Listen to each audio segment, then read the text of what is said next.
There's a gate and a fence.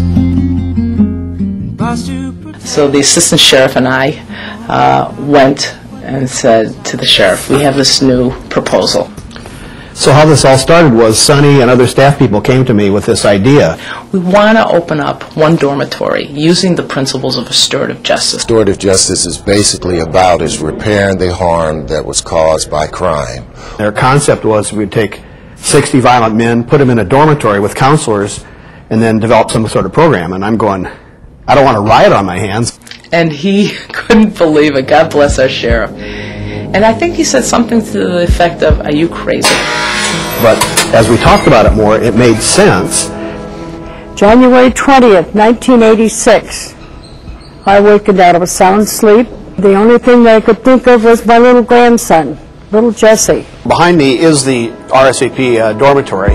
So they're trying to give these men an understanding that the violent act does not end when the violent act is over, but that the pain, the financial burden, the impact on families can live on for years and years. And as he pushed the door open, we could see two adults lying on the living room floor. He stepped over their bodies, touched Nancy's elbow, said, she's gone. Nancy had more than 50 stab wounds before she finally bled to death. My husband, meantime, had run back to the bedroom to see if our little 23-month-old grandson, little Jesse, to see if he was okay. He told the police, while he was being interrogated, that he slapped the kid a few times and told him to shut up. The kid wouldn't shut up. So Richard's answer to that problem was to take him out of his crib, take him over to a doorway where there was light, throw him down on the floor, and proceed to stab him 56 times. Yeah, I know Gene's story is very powerful, and what I want to make sure we don't is just separate ourselves from it, the fact that, oh my God, I've never done anything that brutal.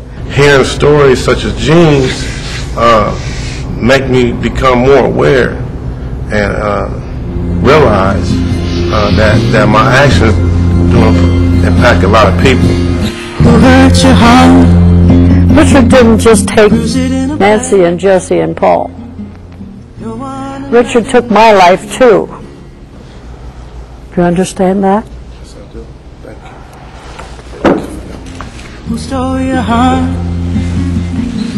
One day you will find it. I measure this by the results. I rely heavily on a study done by Dr. James Gilligan, who has studied this program for 5 years. And he has shown that if a man is in our program for 4 months, he is 80% less likely to come back to jail for a violent act. I'm very sorry about that.